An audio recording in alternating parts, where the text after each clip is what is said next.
आप सभी को मेरा प्रणाम। मैं प्रार्थना दुबे, योग प्रशिक्षिका, योग प्रभा से। आसन एक, लाभ अनेक। आदरणीय केसी जैन जी ने आज का आसन हमें दिया है गोमुख आसन। संस्कृत में गोमुख का अर्थ होता है गाय का चेहरा या गाय का मुख। इस आसन को करने पर पांव की आकृति बहुत हद तक गाय के मुख के समान हो जाती है, इसलिए इसे गोमुख आसन कहते हैं। आइए जानते हैं इस आसन को किस प्रकार किया जा सकता है। इसके बाद मैं इसके लाभ भी बताऊंगी, वीडियो को आखिरी तक देखते रहें। अपने पैरों को सामने की ओर आपको फैलाकर बैठ जाना है, कुछ इस प्रकार। दोनों पैरों को आप सामने फैला के बैठ जाएं। अब दाएं पैर को घुटने से मोड़कर बाएं नितंब के बगल में रख लीजिए, एड़ी को।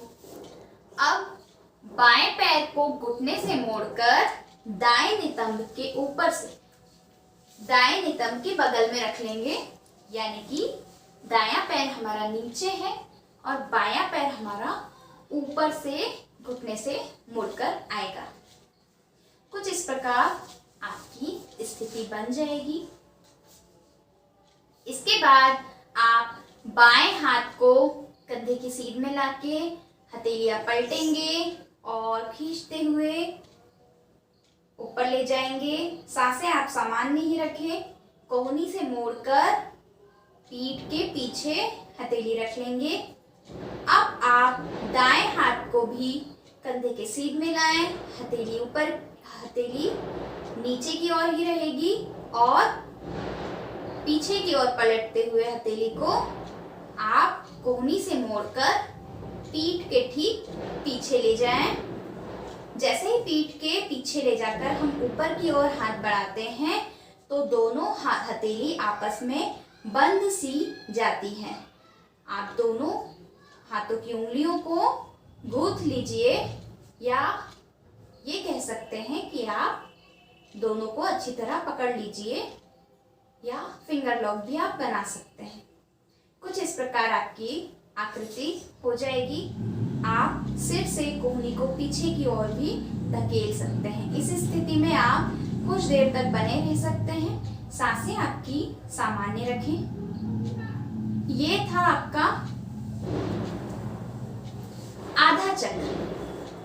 पूरा चक्र मैं आपको फिर से करके बता रही हूँ। ये आपने सामने से देखा, अब आप पीछे से भी ठीक इस प्रकार देखेंगे। तो मैं इस बार कुछ पीछे की ओर ऐसे मुड़कर बैठूंगी ताकि आप पीछे से भी हाथों को अच्छे से देख सकें। तो अभी हमने दाएं पैर को नीचे रखा था, अब हम बाएं पैर को घुटने से मोड़कर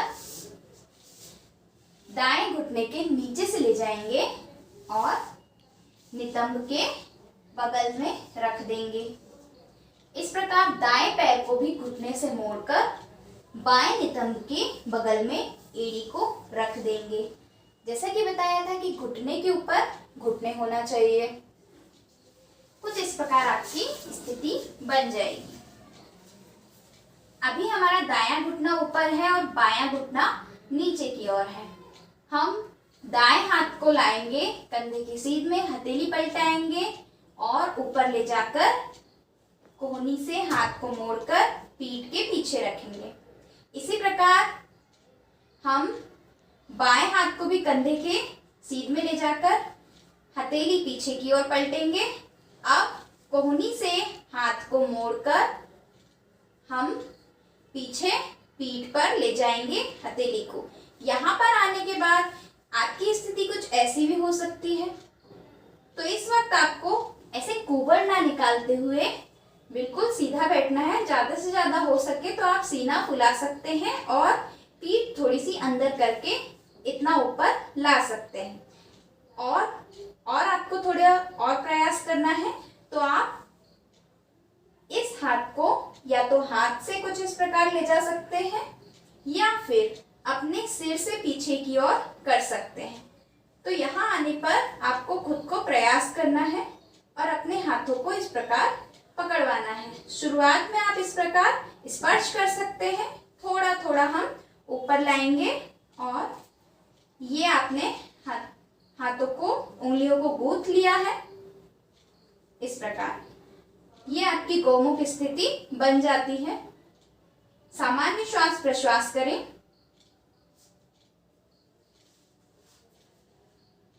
अब ये आपकी दूसरा आधा चक्र पूरा हुआ। तो इस प्रकार हमारा पूरा चक्र होता है, पूरा एक चक्र।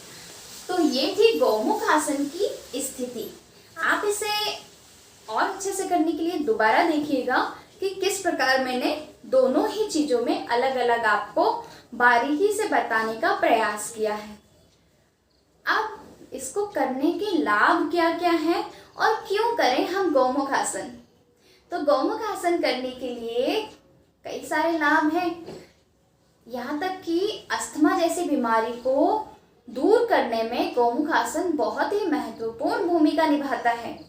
श्वसन संबंधी रोगों को दूर किया जाता है। यह छाती को पुष्ट बनाता है, साथ ही साथ फेफड़ों को सफाई कर उसकी क्षमता को बढ़ाता है। यही हमारा गौमुख आसन।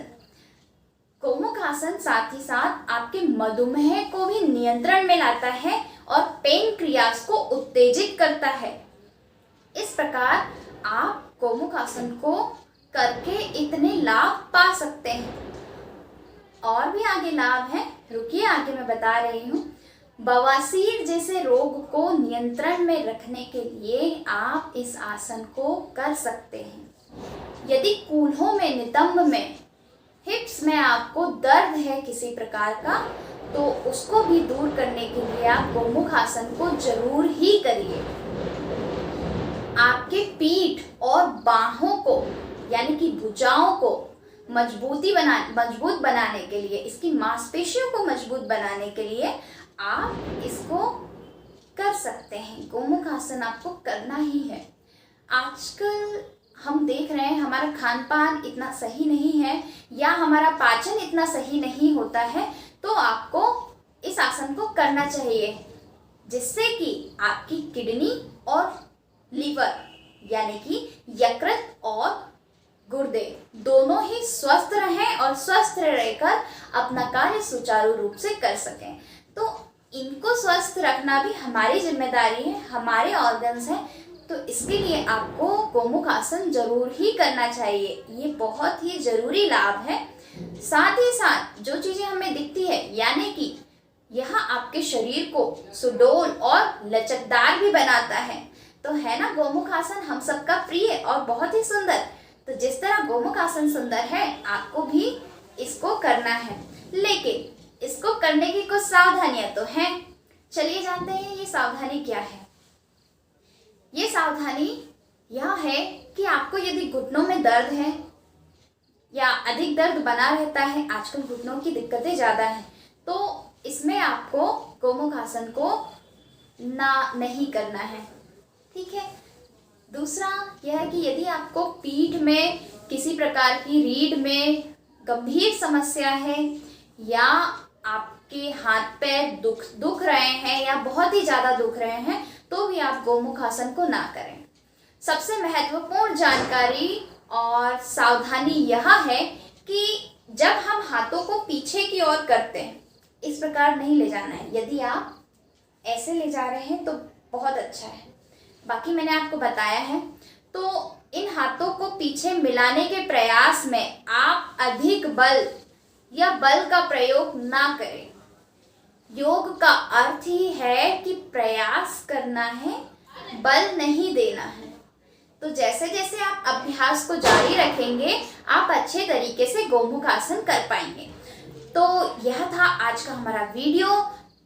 ये सभी आसन आपको योग प्रशिक्षक की सलाह एवं सानिध्य से करना है और उन्हीं से सीखकर आप सारे आसनों को कीजिए।